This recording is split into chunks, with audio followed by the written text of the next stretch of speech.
Disappointing for us not to get the win here today. How do you reflect on this game? Yeah, I think ups and downs. I think with the ball we had to be better. Coming here, the way they play as well, their fans behind them, we knew it was going to be difficult, so we had to be on our A game. I think possession-wise we didn't really do that. I think defending-wise and keeping the clean sheet is a big one, especially for us defenders and the whole team, to be honest. So that's a thing we can take away from this game. But like I said before, yeah, you know it's always going to be a difficult one. Coming here, the way they've been playing this season. So again, you had to be on your best game with the ball, so we can learn some things from that and take away some things from that. But I'm also very proud of the team of keeping the clean sheet. You mentioned the clean sheet, especially because Sunderland had great attacking threat there, and it takes great character to keep a clean sheet like that. And you were such a huge factor in that with some impressive saves as well. Yeah, you know, coming here, I also have to help the team out. The way they play, very physical, very attacking. They're going to create chances. It's a given. So I just have to be ready and help my team out. And you know, especially that one in the first half was a good one, I think, because they started to create momentum and trying to keep us in the game. So that's my job as well as a goalkeeper. So I'm happy to help the team out today. Yeah.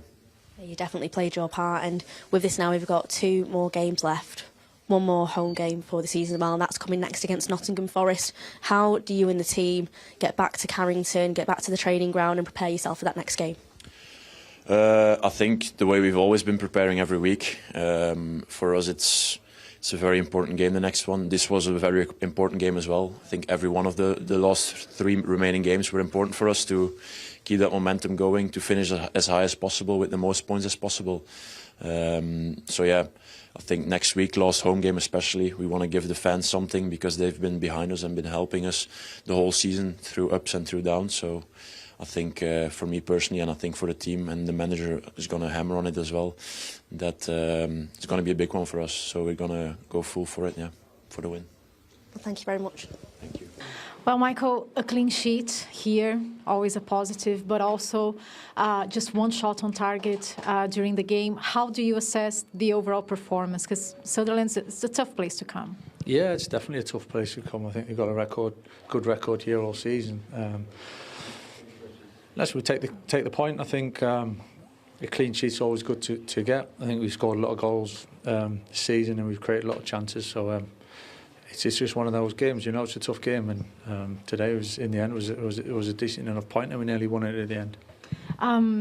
You make a few changes for the starting 11, and when you make changes, it's kind of natural that you lose a bit of fluidity or the movements and the connections. To which extent do you put the performance on that as well? No, listen, it's one game. It's the time of the season. I think we've done a lot of good work, and there was some changes today, and I thought as a collective and the spirit and the attitude of the boys was really good, and I think that and I've seen it's easy to fizzle out after you've had a spell, and you come towards the end of the season, we were really focused on finishing the season strong, and today, as I said, is a positive result in terms of the point. Was it going to be the perfect game? I think we probably went into it not expecting the perfect game, and understanding the situation and the changes. So it is what it is. I think it's something that we need to overthink, and certainly not to be negative about, because there's not a lot to be negative about. But we understand that we can be a little bit better than we were at certain times today, and that's something obviously we can work on as we go. You touched upon the performance of the players that got chances in the starting 11. So you mentioned the attitude. How do you assess what comes into play when you're assessing their performance? No, they're not on trial. You know, it's otherwise the team we could be a little bit better than what we were today, but certainly not. We know exactly what the boys can do, and some have played a little bit more than others. I think everyone's contributed in such a good way, and you know, I think as a team today, as I said, we could be a little bit better. But I'm pleased with the overall connection, the commitment, and the willingness to work for each other today, and to take a point is okay. And to which extent also it's a bit natural. You mentioned the bit of a drop when you reach your main goal, which is Champions League football, and how do you manage this in the next couple of games until the end of the season? No, we gave everything this week. I think it's obviously last home game of the season that we'll work towards this week. So we'll work well, we'll enjoy the week, we'll work hard and prepare for that, just as we would any other game. And yeah, of course, look forward to it. It's important that we finish the season strong, and I think today is a positive step for us. Yeah. How do you make sure you finish the season on a high, positives, last home game of the season, the next one? Just do what we do, what we have been doing, nothing different. I think keep improving, keep working, taking the positives, play with the confidence. It's a tough league. It's a tough league to get results. So today, to take a point from here is okay. Michael, we know how tough it is coming to this place, but to walk away with a clean sheet in the manner that we fought for it as well must be pleasing to you. We're pleased with the clean sheet, definitely. I think it's something that we give us to build on moving forwards as well. I think we know what we weren't totally at our best today. I think we've had a run of really good results and some really good performances. And today was a different side to us. And sometimes when it's not coming as easy and it's a bit more of a challenge, you take something from the game. And today we did that. And I thought we finished really strong and thought we were going to win it towards the end. So it was a really good mentality from the boys today. A huge positive to take is obviously the saves from Senne Lammens that really kept us in it. So we had the opportunities to fight at the end as we did. How pleased are you with his performance and also his maturity at such a young age? Yeah, I mean, I've said it many times. I'm delighted with Senne. I think he's improving as well all the time, but he's so composed, not really ever flustered. Obviously had the moment last week, but that's football and it's going to happen at certain times. It's the life of a goalkeeper, but I think for the most part he's been so solid and calm and produced some moments when we've needed him, which is exactly why he's there, and we trust him to make the right decisions and do the right things, and he's been a big part of the results that we've had. And at Manchester United, we're never afraid of a challenge. We always dig deep, fight until the absolute end. We've got 2 more games to fight in as well to finish as high as what we possibly can. Yeah, and that's we're here because we want to play more games and we want to try and win as many games as we can. So we're hugely motivated to finish the next 2 games as strong as we can. Let's do it. There it is. He's cutting it again. Nicky Clark has got his second of the afternoon. It's now 2-2 between Stenhousemuir and Queen of the South. That Scottish Championship playoff second leg has gone into extra time. That's why that one is still going. At the moment, it's heading to penalties in that game because there's nothing to split these 2 sides at the moment. Let's come back to our talk about Manchester United. And let's just pick you up, Merce, on that squad size because it's clearly something that's going to be needed addressed. I mean, it's underlined by the fact that in the 4 games where Casemiro hasn't started, they haven't won. And, of course, he's leaving the club at the end of the season. So I guess the question is, they're going to need to do some big buying over the course of the summer. You're going to be back in the Champions League and hopefully competing on multiple fronts next season. They just haven't got that depth. No. So does Carrick get trusted to help bring that depth? Well, that'll be up to the owners of the club. Do you think he should? For me, he's done enough to get him in this. He's got them into the Champions League. They never looked like getting in the Champions League before he come in a million years. But he's a big decision because, you know, they've got to buy a centre midfield player, top draw centre midfield player. The one that comes to mind is Anderson, but Anderson's still young. Do you know what I mean? He's played at Forest. You see him this week, the other day at Villa. Got run ragged, you know. So he's got to come here and dictate the game with Mainu. They haven't got a centre forward. I mean, Sesko plays up front, but they still need another one. Because Zertsky, for me, just hasn't got it, in my opinion. I think he's a nice player, but I just don't think this is the club for him. But they need to sort something out, because I think next season, watching that today, and I don't want to take anything away from Sunderland, because I thought Sunderland were really, really good. But they will have to invest, and I don't know how it'll work with the fair play rule, how much they can invest, but they need some players. Anyone here be surprised, well, not surprised to see Carrick not in charge come the start of next season? Anyone expect him to maybe not be there next season? I think he deserves it, but as we spoke about earlier on in the show, why has it took this long to appoint him? So there's always, I think they must be looking at other candidates and saying other people where they interview other people, but all Michael Carrick can do is do the job he's doing at the moment.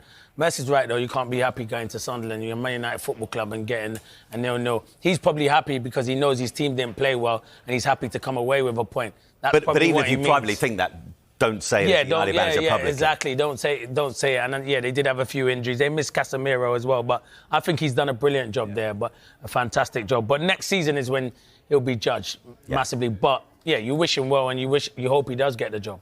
We shall see. Well, let's get the Sunderland side of things. I mean, it's a game that really got away from them in terms of the chances they created. Let's hear now from Granit Xhaka. Okay. Granted, a good performance from Sunderland, maybe frustrated by the lack of goals. What's the overall feeling? Yeah, the same feeling. I think we did nearly a perfect game. Created so many chances against a team who is very good with the ball and without the ball. But yeah, if you have so many chances, you need to score one at least. And disappointed for sure, because we had the feeling that we had them. We had good momentum in the first half, second half.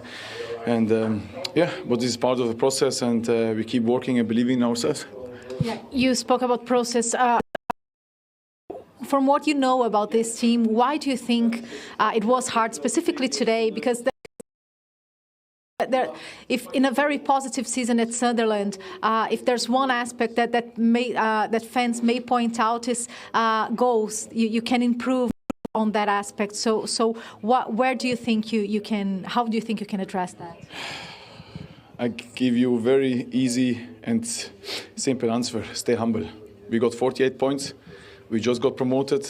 We are playing an amazing season. Of course, when you play this type of season, demanding is very high. We know what we have to do, where we can to improve, but stay humble, stay calm, because we are getting there. Senne Lammens against Queen of the South in the Scottish Championship playoff final second leg is going to penalties in that game. Right, let's just pick things up from a Sunderland point of view. They're on to 48 points now. It's twice the amount of points they got last time they were in the Premier League. And it's only goal difference at the moment, Merse keeping them out of the top 10. Coming into today, they lost 4 of their previous 5 at home. Their home form at the start of the season was absolutely key in terms of what they've gone on to do throughout the season. Are we seeing a return to some of that fight we saw from Sunderland in the first half of the season? Yeah, I don't think fight, because I think they had that. I just think a little bit more pressure. I thought today was... It's one of the best I've seen them this season, if I'm being honest. And I say that, I know they didn't win, but they were at it from word go. They put Man United under pressure. I know Man United had a couple of people out, but you're talking the team third in the league, one of the banging form teams. Played with intensity. Robbie was, honestly, what a handful. What a handful. He had one mistake where he's gone for a header and he's headed it the wrong way. But yeah, I really thought they were good today. And I mean, Xhaka, you talk about player of the years and all that. I mean, he's got to be signing of the year, in my opinion. Could you see him heading elsewhere? I mean, for example, could he do a job at somewhere like Manchester United? I don't know. I wouldn't like to say. I mean, it's a bit different at Sunderland. You know, they sit back and then, and then they go from a base. You know, when you're playing for Man United, you've got to take the game to teams. Man United want to sort of open the game up, and Sunderland don't play like that.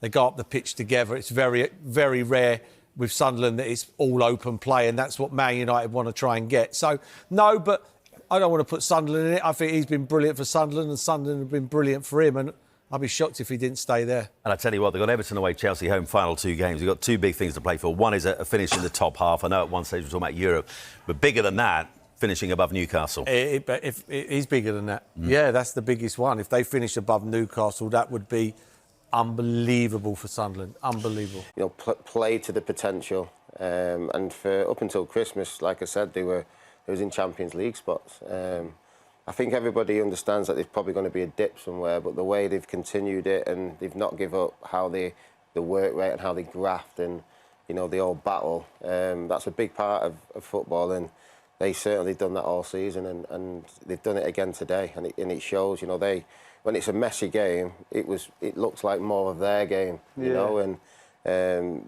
they got a couple of chances off it, and like I said, early on in the season, they probably finished them off, but they've been brilliant. Yeah, they've got to be happy how they've done this season. It was really scrappy. When you're in a game like that, is it harder to get on the ball and get your basics right? Because there were a lot of misplaced passes and people slipping over and quite a lot of contacts. The ball's bobbling about here and there. It's a weird, scrappy game. Yeah, it's not nice. We've all been there. Sometimes as well, when you're away from home and, I think if you're at home, your own fans can get you going. When you're away from home, it's a tough place to go, stadium I like. Obviously, sometimes just them wanting it that little bit more because they've lost the last 3 games. It's a big game for them, and trying to get going. We could see it, couldn't we? It just wasn't happening. I think we seen Bruno's pass at the end. I think where he got clipped in the face and it just went. It's not like a Bruno pass. Yeah. Kind of went too long and kind of summed up the game. It wasn't happening. We said it weren't happening. Sometimes it's like that, or sometimes you need someone to do something special in that one moment, and we just didn't quite have that today. We're interested to know who is your man of the match from the game today. You can scan that QR code and get involved and follow us on WhatsApp while you're doing so. So scan that. Say who you believe is the man of the match. Premier League have given it to Senne Lammens.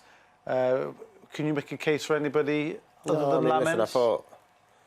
Listen, I thought, Harry and Martinez were okay.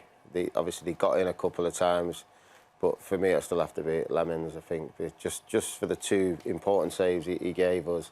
I'd love to say could be somebody else, but no, I reckon Lammens is the right choice.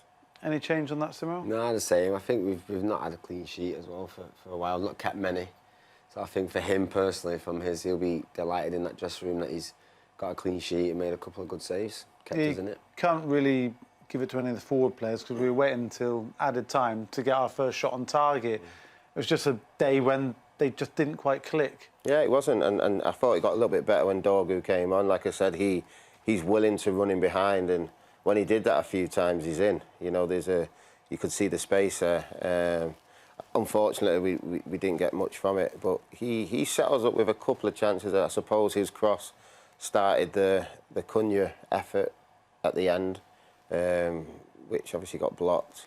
But yeah, we just wasn't quite happening, Sully. No. It can happen. Yeah. Michael Carrick, we're just assuming that he'll be the man there to do the squad rebuild. I mean, do results like that, you're trying to present it as a positive, but is he definitely getting the job? I think he can flip it the other way because we saw those limitations today. Even with Casemiro in there, nothing really changed. I know he's popped up with some big goals, but his general all-round playing there, kind of lack of speed, recovery, you know what I mean? That's still evident in there. And he's been able to protect those players. With those limitations, he's still been able to pull the team together, get the defensive structure right. Harry Kane, retreat towards the edge of box, protect him as well. So for me, yeah, it actually complements in terms of what he's done with that team. And he actually needs, rather than kind of criticism for this performance, or for me, you have to double down in terms if he needs help and he needs to be backed in the summer in terms of recruitment, which I think he will. Is he the right manager for you, Carrick? Yeah, I think so, because I think when he got the job, he would have asked, what are you looking for from me? And he'd been told, Champions League. We don't care how you do it, get us Champions League. We need to be back at the top table. And he's figured out a way for this Man United team to win games and get points. I don't think it's sustainable going into next year. So he will obviously have to pivot. But he's achieved what he was asked to do, because he can look back at them and say, well, if you wanted to play a certain brand of football or you wanted to play a certain style, then you should have told me that when I came in and I could have done that. Results might not have been the same, but with the squad available to him, he's done the best he possibly can. I think he's earned another year. Yeah, regardless if he gets another 3 or 4 year contract, I think he's earned another year, and then you reassess it again and potentially 1 or 2 more high profile managers available next summer. We can have a look at the league table after today's game, and Man United are comfortable in third. Sunderland would have been going into that top 10. It would have gone above Chelsea, actually, if they had won the game, as they probably deserve to do, but they have to make do with 12th place because Bournemouth and Brighton have both won today, which means that Brentford will have to do the business against Man City. We've got the Brentford game next week, so in terms of a top 6, they probably need to end the title race today and then go and do what they need to do next week. I think that's possible. Beat Man City? Yeah, I think so. I think they can hurt them. We're talking about counter-attack, speed on the counter-attack. Sade, Ouattara, Thiago, how loose Manchester City were against Everton. I like Everton. this, Kenny. You're building up our game for next week. But I think it's obvious, in terms of how they can, and everything to play for Brentford. Can they sit in, though, and absorb that amount of pressure that City are going to throw at them? You only need a lot of things going your way there. You're going to have City to have an off day finishing, and you're going to have a Mark Gahey-style mistake like last week at Everton. Last word on United. If you're a Manchester United fan, there's plenty of them watching. We mentioned at the very top of the show, it's been a bit of a wild ride over the last few years, mostly for not a good one. A roller coaster that's mostly going down with the odd up. Would you be reasonably confident that you can have a nice steady hand, Michael Carrick at the tiller, couple of signings in, and you can have a season next year that's just not too mad, that they're just getting in and around the top 4 and nothing too crazy going on? My personal belief is I think Man United have bottomed out about a year ago. And I think the slow march back to where they want to go is coming. I think all the crazy Garnachos, Anthony's, director of football, all that stuff is behind them. And I think a nice steady hand with Michael Carrick, Champions League football, they've been an attractive proposition. A couple of signings will move them on again next year. And then I'd say by this time next year, 2027, 2028 season, you'd be kind of going, they could possibly go and win the league, I think. Okay. Any chance of them doing that next year? Challenging for the title?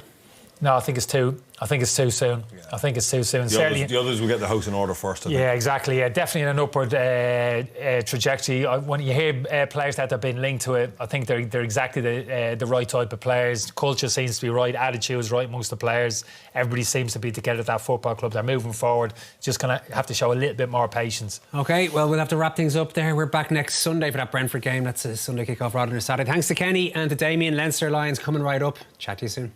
Well, at the Stadium of Light, there are no goals between Sunderland and Manchester United, but I think it's fair to say it's Sunderland who have been the better team going forward. They have. I mean, with Robbie up front, he holds the ball up, he brings people into play. They've obviously had a few opportunities. They've been the more progressive side, and it's a hard place to go, the Stadium of Light. So Man United will be happy that it's 0-0. Yeah, Noah Siddiqui was the one who had some great opportunities. Let's look at the first one and talk us through it, Gary. Yeah, we did. He did well in this first phase, to be honest. He plays the ball there to give and go. He's seen the space, attacked the space, the ball's in front. He does everything right up until this point.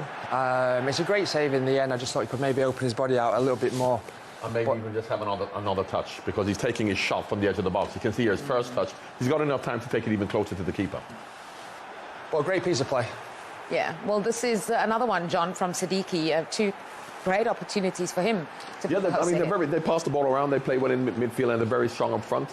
As the ball comes in here, as you can see, I think, obviously, you may look at it and think it's a miss, but I think that's going in if he doesn't get a deflection. Mason Mount gets a bit of a deflection on it, and if it doesn't hit Mason Mount, I don't think the keeper's getting anywhere near that with the power he had on that. Yeah, Mason Mount today deputising since there's no Casemiro in the team, which we know is going to be the case next season. Yeah. How's he done so far? He's done OK. I think he's had a mixed bag in terms of his performance. Just look at a few of the highlights here. I think he's asked to play in a very different role. You know, Mason likes to play in that number 10 role. So to play in this defensive role is slightly different.